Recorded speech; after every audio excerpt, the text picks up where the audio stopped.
Hi friends, ఇవాల్టి video లోపల మనం పార్న్ అడిక్షన్, పార్న్ డిపెండెన్సీ గురించి తెలుసుకోబోతున్నాం.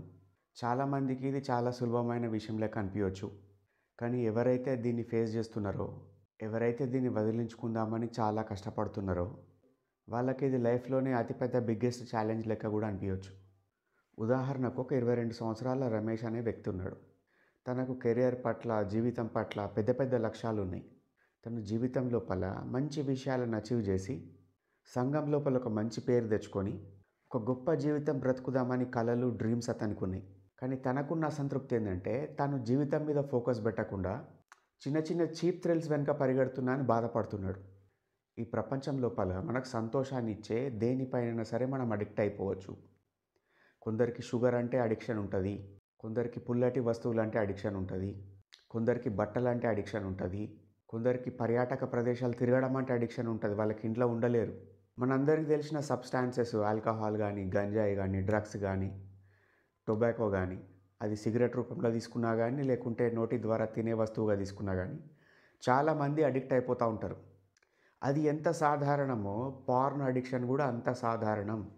చూడండి, షార్ట్ టైం సాటిస్ఫాక్షన్ కోసం చాలామంది పార్న్ పైన డిపెండ్ అవుతూ ఉంటారు. వాళ్ళకు ఉండే ఆలోచన ఏంటిదంటే, నేను 5 నిమిషాల్లో చూస్తున్నా కదా, దీనివల్ల నా లైఫ్ ఏ విధంగా ఎఫెక్ట్ అవుతుంది, నేను తర్వాత నా చదువుకుంటా, నా పని నేను చేసుకుంటూ నా రెగ్యులర్ లైఫ్ నేను గడిపేస్తా అనుకుంటారు. మన మైండ్కి ఒక ప్యాటర్న్ ఉంటుంది, థాట్, ఎమోషన్, బిహేవియర్. అంటే ఏంటిది, మనకు ఒక ఆలోచన వస్తే ఆ ఆలోచనకు మనం ఏదో రకమైన ఎమోషన్ని అటాచ్ చేసుకుంటాం. ఆ ఎమోషన్ కారణంగా మనం ఒక పని చేస్తాం. అంటే మూలం ఏంటిది, మన ఆలోచనలు, థాట్స్. పార్న్ అనేది డైరెక్ట్గా మన థాట్స్ పైన ప్రభావం చూపిస్తుంది. పార్న్ ఏ విధంగా సొసైటీని ఎఫెక్ట్ చేస్తుందని మీకు ఒక సింపుల్ ఎగ్జాంపుల్ తోటి చెప్తా. గూగుల్ లోపల టైప్ చేయండి, మదర్ స్పేస్ ఇచ్చి ఏదైనా బూత్ రాయండి, సిస్టర్ స్పేస్ ఇచ్చి ఒక బూత్ రాయండి, వైఫ్ స్పేస్ ఇచ్చి ఒక బూత్ రాయండి. ఇట్లా రాసినప్పుడు సొసైటీ లోపల ఆన్లైన్లో ఎటువంటి కంటెంట్ ఉందో మీకు అర్థమవుతుంది. జస్ట్ ఫర్ ఫన్నే కదా అనుకొని అటువంటి కంటెంట్ని కన్జ్యూమ్ చేస్తున్నారు చాలామంది. దీనివల్ల ఒక రకమైన డీసెన్సిటైజేషన్ వస్తుంది. మనిషి అనే వ్యక్తి సోషల్ యానిమల్.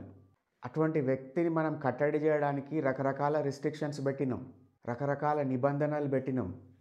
ఎవరికి నచ్చినట్టు వాళ్ళని విచ్చలవిడిగా వదిలేస్తే సొసైటీ లోపల ఒక ఆర్డర్ లేకుండా పోతుంది అని చాలా కాలంగా మనుషులందరూ ఒక సంఘం ఏర్పడి కొన్ని నియమ నిబంధనలు ఏర్పాటు చేసుకున్నారు. కానీ బేసిక్ ప్రొపెన్సిటీ ఆఫ్ ఒక మనిషి ఏముంటుంది, ఏ రిస్ట్రిక్షన్స్ ఉండద్దు, ఏ బాదరబంది ఉండద్దు, నా పైన ఎవరి అజమాయిషి ఉండద్దు, విచ్చలవిడిగా సుఖంగా బ్రతకాలని కోరుకుంటూ ఉంటాడు. ఆ ఉండే బేసిక్ హ్యూమన్ టెండెన్సీని రెచ్చగొడుతుంది పార్న్.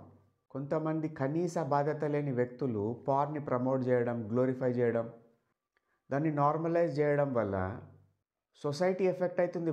వాళ్ళు జంతువు లెక్క మంచిగా హ్యాపీగా బతికేస్తారు వాళ్ళు. కానీ మిగిలిన వాళ్ళందరికీ కుటుంబాలు ఉన్నాయి కదా, బాధ్యతలు ఉన్నాయి కదా, రెస్పాన్సిబిలిటీస్ ఉన్నాయి కదా, భార్యలు, పిల్లలు, తల్లిదండ్రులు, సొసైటీ పట్ల ఎంతో కొంత బాధ్యత, సాటి మనిషి పట్ల కనీస కన్సర్న్ అవి ఉన్నాయి కదా. అటువంటివి ఏవి లేని వ్యక్తులు చెప్పే మాటలను పట్టుకొని అదే నిజమైన జీవితం అని భావించే అవకాశం ఉంది కదా. ఇంకొక అంశం ఏంటిదంటే, ఎవరైతే కాన్స్టెంట్గా పార్న్ని కన్జ్యూమ్ చేస్తారో వాళ్ళ లోపల ఎవరికి తెలియని ఒక గిల్ట్ ఫీలింగ్ ఉంటుంది.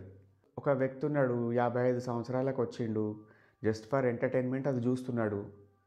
ఎవడు కూడా ఆయన దగ్గర పోయి నువ్వు మంచోనివా, చెడ్డోనివా, గిట్లా చేస్తావా, గట్లా చేస్తావా అని ఎవరు అడగారు కదా.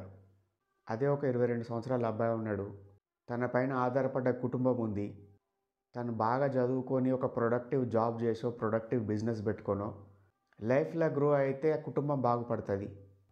ఆ వ్యక్తి లక్ష్యం పైన ఫోకస్ చేయకుండా చీప్ థ్రిల్స్ వెనకాల పరిగెడుతూ కాన్స్టాంట్ ఇన్స్టాంట్ గ్రాటిఫికేషన్ సీక్ చేసుకుంటూ దిక్కు దివానం లేకుండా తయారైంది అనుకోండి, అతను తన కుటుంబానికి, తనకు కూడా అన్యాయం చేసుకుంటున్నట్టే కదా. నీకు ఏ లక్ష్యం లేదు, దానివల్ల నీకు జీవితం లోపల వచ్చే నష్టం ఏదీ లేదు, అది ఏ విధంగా కూడా నిన్ను ప్రభావం చూపిస్తలేదు, నువ్వు ఓన్లీ దాన్ని ఎంటర్టైన్మెంట్ పర్పస్ కోసం మాత్రం చూసుకోగలుగుతున్నావు, తర్వాత నీ జీవితాన్ని నువ్వు సాఫీగా నడుపుకోగలుగుతున్నావు అంటే ఏ విధమైన ఎఫెక్ట్ ఉండదు. కానీ కాన్స్టాంట్గా గిల్ట్ ఫీలింగ్ ఉండి, నీకు పెద్ద పెద్ద లక్ష్యాలుండి, జీవితంలో బాగుపడదామన్న కోరికలుండి, కుటుంబ బాధ్యతలుండి, ఎంతో కొంత మోరలిస్టిక్ స్టాండర్డ్స్ మెయింటైన్ చేసే వ్యక్తి అయితే కనుక దీనికి దూరంగా ఉండడమే నయం కదా. చూడండి, మెయిన్ స్ట్రీమ్ మూవీస్కి పార్న్ మూవీకి తేడా లేకుండా పోతుంది. అందులో అబ్సల్యూట్ న్యూడిటీ ఉంటుంది, హాలీవుడ్ చూసుకున్నా కానీ, బాలీవుడ్ చూసుకున్నా కానీ ఆర్టిస్టిక్ ఫ్రీడమ్ పేరుతోటి ఆర్టిస్టిక్ లిబర్టీ అనుకుంటూ చాలా రకాల చోట్లోపల అక్కడ వాళ్ళు న్యూడిటీని చూపిస్తున్నారు. ఒకప్పుడన్నా కనీసం బ్యారియర్ ఉండేది. ఇది యాక్చువల్గా అడల్ట్ కంటెంట్ ఫిలిము, ఇది ప్రైవేట్గా కన్జ్యూమ్ చేసే ఫిలిము. కానీ ఇప్పుడు అది లేకుండా పోయింది కదా. చాలామంది అనుకోవచ్చు 21 సంవత్సరాలు దాటిన తర్వాత ఆల్కహాల్ తాగొచ్చు, సిగరెట్ తాగొచ్చు, నచ్చిన వ్యక్తిని పెళ్లి చేసుకోవచ్చు, విడాకులు ఇవ్వచ్చు, ఏదైనా చేయొచ్చు. వాడు ఒక అడల్ట్ అయిపోయాడు, వాడు ఏం చేస్తాడు వాడి పర్సనల్ లైఫ్లో నీకెందుకు అనే భావన చాలామందికి ఉంటుంది. చూడండి, 21 సంవత్సరాలు దాటిన వ్యక్తి తను ఇన్ఫార్మ్డ్ డిసిజన్ తీసుకుంటుండు. అంటే ఏంటిది? ఈ ఆల్కహాల్ కన్జ్యూమ్ చేస్తే నా బాడీ డ్యామేజ్ అవుతుంది, నా జీవితం ఎఫెక్ట్ అవుతుంది, నా కాగ్నిటివ్ క్యాపబిలిటీస్ దెబ్బతింటాయి, కాగ్నిటివ్ ఇంపైర్మెంట్ వస్తుంది, నా డిసిషన్ మేకింగ్ స్కిల్స్ దెబ్బతింటాయి, నా బాడీ యొక్క ఈక్విలిబ్రియం టెంపరీగా ఒక 6 అవర్స్ నేను కోల్పోతా. సిగరెట్ డబ్బా మీద ఉంటుంది, దావత క్యాన్సర్ వస్తుంది అని బొమ్మ వేసి ఉంటుంది. ఇవన్నీ తెలిసినా కానీ డిస్పైట్ అతను కన్జ్యూమ్ చేస్తున్నాడు, దాన్ని ఇన్ఫార్మ్డ్ డిసిషన్ అంటారు. గవర్నమెంట్ కూడా ఎందుకు అలో చేస్తుంది? ఇతను ఒక అడల్ట్, ఇతను తీసుకుంటున్న నిర్ణయం పరిపూర్ణమైన అవగాహనతో తీసుకుంటున్నాడని గవర్నమెంట్ అలో చేస్తుంది. కానీ పార్న్ యొక్క దుష్ప్రభావాలపైన రకరకాల రీసెర్చ్ జరుగుతుంది. కొంతమంది దీనివల్ల ఏం కాదంటారు, కొంతమంది దీనివల్ల మొత్తం బ్రెయిన్ ష్రింక్ అయిపోతుంది, మీ ప్రీఫ్రంటల్ కార్టెక్స్ ఎఫెక్ట్ అవుతుంది, బేసిక్ లింబిక్ సిస్టమ్ కూడా ఎఫెక్ట్ అవుతుంది. లింబిక్ సిస్టమ్ లోపలనే ఉంటుంది కదా ఫుడ్ డ్రైవ్, సెక్స్ డ్రైవ్. మన భారతదేశం లోపల 2015వ సంవత్సరంలో కూడా ఒకసారి గవర్నమెంట్ ప్రయత్నం చేసింది, వీటిని రిస్ట్రిక్ట్ చేద్దాం, ఈ పార్న్ సైట్ యాక్సెస్ని మనం బ్యాన్ చేద్దాం. దాదాపు నాకు తెలిసి ఒక రఫ్గా 800 వెబ్సైట్ల వరకు బ్యాన్ చేసింది గవర్నమెంట్. వితిన్ 2 days లోపల ఎవరైతే ఇంటర్నెట్ ఫ్రీడమ్ అడ్వకేట్స్ ఉంటారో, ఫ్రీడమ్ ఆఫ్ ఎక్స్ప్రెషన్ ఛాంపియన్స్ ఉంటారో, రకరకాల బ్లాక్స్ ఉంటాయి కదా మన సొసైటీ లోపల, సివిల్ లిబర్టీ గ్రూప్స్, ఇవన్నీ ధర్నాలు, రాస్తారోకోలు, ప్రదర్శనలు, ఇంటర్నేషనల్ మీడియా లోపల గవర్నమెంట్ని క్రిటిసైజ్ చేసుడు, ఇవన్నీ చేసినాయి. ఎవరైనా టక్మని వాడే పదం ఏంటిది? మేమేం చూడాలనో మీరు డిసైడ్ చేస్తారా, మేమేం తినాలనో మీరు డిసైడ్ చేస్తారా, మేము ఎట్లా బట్టలు వేసుకోవాలో మీరు డిసైడ్ చేస్తారా, మేమేం తాగాలి, ఏం తినాలి, మా పర్సనల్ ప్రైవేట్ విషయాల లోపలికి చొచ్చుకొని వస్తుందా గవర్నమెంట్? ఈ డైలాగులు కొట్టగానే గవర్నమెంట్ కూడా ఏం చేస్తే చేతులు ఎత్తేస్తాయి. కానీ గవర్నమెంట్ చైల్డ్ పార్నోగ్రఫీని ఎఫెక్టివ్గా నిరోధించగలుగుతుంది because of the POCSO act ఒకటి ఉన్నది, ఐటీ యాక్ట్ 2008 తోటి ఉన్నది, ఇన్ఫర్మేషన్ టెక్నాలజీది. దాన్ని బేస్ చేసుకొని చైల్డ్ పార్న్ని ఎఫెక్టివ్గా బ్యాన్ చేయగలుగుతుంది. ఎందుకు? చిన్నపిల్లలు అబ్యూస్కి గురి కావద్దు, వాళ్ళని కాపాడాలి అనే ఒక కన్సర్న్ తోటి. చూడండి, పార్న్ అడిక్షన్ అనేది సొసైటీ లోపల ఉన్నదనంటే మనకు ఎంతో కొంత క్లారిటీ వచ్చింది. ఇంట్లోకి వెళ్ళి ఎట్లా బయటపడాలి? ఫస్ట్ ఆఫ్ ఆల్ అది ఒక ప్రాబ్లం అని యాక్నాలెడ్జ్ చేయాలి. చూడండి, మీరు పార్న్ ఫోన్ ద్వారా కన్జ్యూమ్ చేస్తున్నారు అనుకోండి, లేకుంటే ల్యాప్టాప్ ద్వారా కన్జ్యూమ్ చేస్తున్నారు అనుకోండి, అటువంటి గ్యాడ్జెట్స్ యొక్క యూసేజ్, వాటిపైన డిపెండెన్సీని సగం తగ్గియాలి. అతి ముఖ్యమైన పాయింట్ ఏంటిదంటే, దానివల్ల రాబోతున్న నష్టాల గురించి పూర్తిగా రీసెర్చ్ చేసుకొని దాన్ని ఒక చిన్న స్క్రీన్ సేవర్గా మార్చుకొని ఫోన్లో సేవ్ చేసుకోవాలి. అంటే సింపుల్గా మనం ఫోన్ ఆన్ చేయగానే పక్కకు పెట్టే అన్నట్టు ఒక మెసేజ్ ఉండేటట్టు పెట్టుకోవాలి.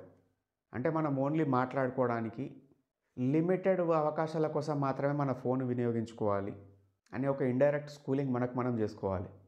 చాలామంది పార్న్ని ఎంటర్టైన్మెంట్ కోసం కన్జ్యూమ్ చేస్తూ ఉంటారు. మీ లైఫ్ లోపల ఒక ఆల్టర్నేట్ ఎంటర్టైన్మెంట్ మీరు ఇన్వాల్వ్ చేసుకోవాలి. సమ్ ఫిజికల్ యాక్టివిటీ చేయడం, రన్నింగ్ చేయడం, వాకింగ్ చేయడం, ఏదైనా ఆటలు ఆడడం, ఏదైనా మ్యూజిక్ని పర్సూ చేయడం, సాంగ్స్ని పర్సూ చేయడం, ఏదో ఒక సమ్ అదర్ యాక్టివిటీ, దాని ద్వారా సంతోషాన్ని పొందడం, అది నేర్చుకోవాలి. చిన్న గీత పక్కన పెద్ద గీత గీసినట్టు మన మైండ్కి ఇంకొక ఆల్టర్నేట్ సొల్యూషన్ ఇవ్వాలి. ఏదైనా మార్పు కూడా క్షణాల లోపల రాదు. మన మైండ్ ఎంత న్యూరోప్లాస్టిసిటీ ఉన్నా కానీ అది అడ్జస్ట్ కావడానికి కొంత టైం పడుతుంది. మన మైండ్ని మనం డిస్ట్రాక్ట్ కావడానికి మనం ట్రైన్ చేసినాం, ఫోకస్గా ఉండడానికి డబల్ ట్రైన్ చేయాలి కదా. గుర్తుపెట్టుకోండి, ఎందుకు పార్న్కు దూరంగా ఉండాలంటే ఒక అబ్జెక్టిఫికేషన్ ఆఫ్ ఉమెన్ ఉంటుంది అందులోపల. అంటే ఆడవాళ్ళను ఒక వస్తువు లెక్క చూస్తారు. మన సినిమాల లోపల కూడా, బాలీవుడ్ సినిమాల లోపల భాష చూడండి, అరే క్యా మాల్ జారీ బాస్ అంటారు. అంటే వస్తువు. వాళ్ళు ఒక మనుషులు, ప్రాణమున్న, బ్రతుకుతున్న, మైండ్ సెట్, హోప్స్, అంబిషన్స్ ఉన్న మనుషుల కింద చూడరు, కేవలం వాళ్ళ శరీరాలను మాత్రమే చూస్తారు.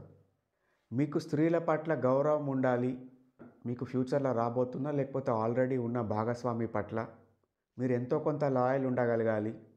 లైఫ్ లాంగ్ మీ యొక్క జర్నీ హ్యాపీగా కొనసాగాలంటే పార్న్‌కి దూరంగా ఉండాలి. రెండోది, మీరు విచక్షణ కోల్పోకూడదంటే కూడా దూరంగా ఉండాలి. రాను రాను మనిషి సెన్సిటివిటీ కోల్పోతాడు. వ్యక్తుల మధ్యన రిలేషన్షిప్స్ కూడా ఎఫెక్ట్ అవుతాయి. అంటే తన భార్యతోటి సుఖంగా సంతోషంగా ఉండలేరు. ఎందుకు కాన్స్టెంట్గా కంపేర్ చేసుకుంటూ ఉంటారు వేరే వాళ్ళతోటి. చూడండి, సొసైటీ లోపల చాలామంది దొరుకుతారు మనకు. వాడు తింటాడు తాగుతాడు కానీ 90 ఏళ్ళ దాకా బ్రతుకున్న వ్యక్తిని మనం చూస్తాం. వాళ్ళని చూసి ఒక 20 ఏళ్ళ పిల్లగాడు స్టార్ట్ చేస్తాడు, 21 సంవత్సరంలో చచ్చిపోతాడు. ఆల్కహాల్ డిపెండెన్సీ ఏర్పడి లేకుంటే ఏదో రకమైన యాక్సిడెంట్ జరిగి. కొంతమందికి ఎఫెక్ట్ అవుతలేదు కదా, వాళ్ళు నార్మల్ జీవితం గడుపుతున్నారు కదా అనుకొని పులిని చూసి నక్క వాత పెట్టుకున్నట్టు చేస్తే కనుక పర్సనల్ డ్యామేజ్ అవతలోనికి ఏం కాదు, మీకు అవుతుంది. అంటే వ్యక్తులకు ఉండే intellectual capability, emotional capability, physical capability, mental capabilities ఇవన్నీ డిఫరెంట్గా ఉంటాయి. ఒకడు చూసుకుంటా కూడా వాడు వాని పని చేసుకోగలుగుతున్నాడు. ఒకడికి వేరే పని ఏ దోస్తలేదు, ఎప్పుడు డైవర్ట్ అయిపోయి ఉంటున్నాడు. ప్రాబ్లమే కదా. మీకు కనుక లక్ష్యాలుండి గోల్స్ ఉండి జీవితం లోపల ఏదైనా సాధిద్దాం, లైఫ్లో ప్రోగ్రెస్ ఉండాలని కోరుకుంటే మాత్రం కొంత పార్న్‌కి దూరంగా ఉండండి అని నేను చెప్తా. This is Gautam signing of.